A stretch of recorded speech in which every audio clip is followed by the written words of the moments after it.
Nicolas Pouvreau-Monti, François Bayrou a établi hier une liste d'urgence de personnes qui doivent pouvoir retourner en Algérie. D'abord, est-ce qu'on sait qui est sur cette liste? Non, on ne sait pas qui est sur cette liste, on ne sait pas non plus combien de personnes sont sur cette liste. Au total, aujourd'hui, il y a environ un tiers des étrangers en situation irrégulière retenus dans les centres de rétention administrative qui sont des ressortissants algériens. Et on sait que parmi l'ensemble des ressortissants dans ces centres, 90% sont connus pour des faits d'atteinte à l'ordre public. Donc le champ des possibles est large. Mais ce qu'on comprend des déclarations du Premier ministre, c'est que cette liste se concentre sur des profils particulièrement dangereux dont on ne connaît donc ni le nom ni le nombre, finalement.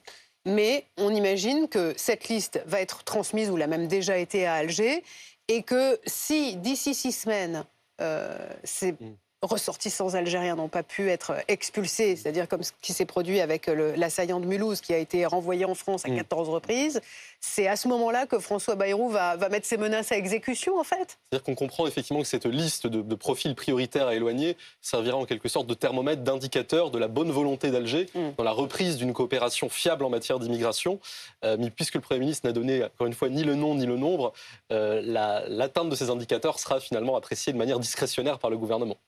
Il faut rappeler que quand on expulse quelqu'un, il faut que le pays d'origine l'accepte et donc délivre ce qu'on appelle un laissez-passer consulaire.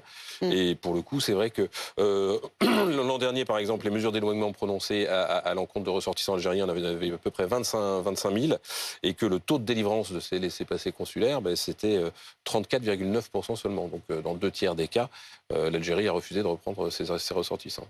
Alors, si l'Algérie n'accepte pas, on va dénoncer l'accord de 68. On dit bien l'accord et pas les accords, Mathieu. C'est quoi cet accord de 68, précisément? Alors, l'accord de 68, il a été signé à l'époque par la France et l'Algérie pour faciliter l'arrivée d'Algériens sur le territoire français. Il faut se souvenir qu'en 62, quand les deux pays se séparent, on se pose la question de la circulation dans les deux sens. Est-ce que les pieds noirs pourront revenir facilement en Algérie? Et puis, la France, qui a besoin d'Algériens, réfléchit à des conditions pour qu'ils puissent venir en France. Et puis, ça ne tient pas la route. Il n'y a pas de pieds noirs qui retournent en Algérie. Et en 68, on fixe le cadre d'un accord. On peut retenir 3 principes. D'abord, qu'on entre plus facilement quand on est algérien que quand on est un étranger d'un autre pays sur le sol français. On n'a pas forcément besoin d'un visa long séjour. Ensuite, on peut exercer une activité plus facilement. C'est-à-dire, si vous voulez être commerçant ou exercer une activité indépendante, c'est plus favorable que si vous êtes un ressortissant étranger d'un autre pays. Et puis, vous pouvez obtenir plus facilement un titre de séjour de 10 ans, par exemple, pour vous ou pour votre famille, que si vous êtes ressortissant d'un autre pays. Mais sauf que l'accord de 1968,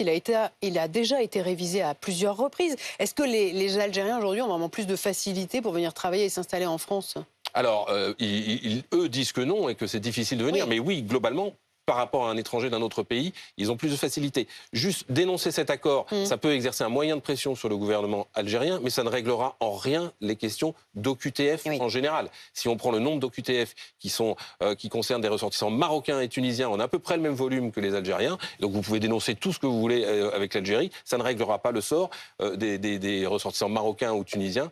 Et les deux pays ont des taux de délivrance de laissez-passer consulaires qui sont à peu près les mêmes qu'en Algérie. Si on reste sur la révision de l'accord de 1968, Nicolas Pouvreau-Monti, plusieurs responsables politiques, à commencer d'ailleurs par Bruno Retailleau, le ministre de l'Intérieur, ont appelé à la révision de cet accord.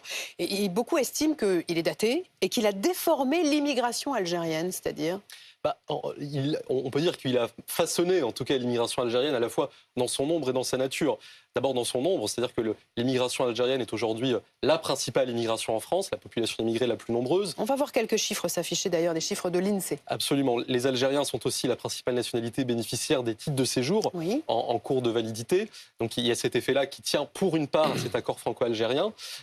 Et la façon dont il a pu aussi façonner la nature de cette immigration, c'est dans la part plus grande que parmi d'autres origines migratoires, de l'immigration familiale, par exemple. On sait qu'il y a dans cet accord un certain nombre de clauses sur l'immigration familiale. Par exemple, un Algérien qui va demander un titre conjoint de français est dispensé d'une condition de vie commune en France avec son époux ou son épouse depuis 6 mois au moins. Donc effectivement, les clauses de cet accord ont pu jouer comme un faisceau de facteurs qui ont amené à ces spécificités-là. Et on va justement aller à Alger. Donc Ali Bouklef, retrouvé notre journaliste indépendant en Algérie.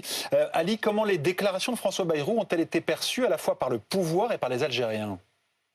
Alors, par les autorités, vous avez vu le communiqué du ministère des Affaires étrangères hier qui était clair, qui a insinué même on pouvait désormais aller vers la rupture des relations diplomatiques, puisqu'il était conclu que les déclarations politiques en France peuvent mener les relations algéro-françaises vers des lendemains incertains et même des conséquences désastreuses, fâcheuses plutôt, à le communiquer. Sur les réseaux sociaux, la majorité de ceux qui s'expriment, y compris parmi les élites, les journalistes, les écrivains, des politiques, appellent carrément à la rupture des relations diplomatiques, disent-ils, avec ce colonisateur français qui nous a jamais épargné, ni hier, ni aujourd'hui. Beaucoup n'apprécient pas cet ultimatum et cette pression parce que beaucoup y voient une manière de pousser l'Algérie à céder sur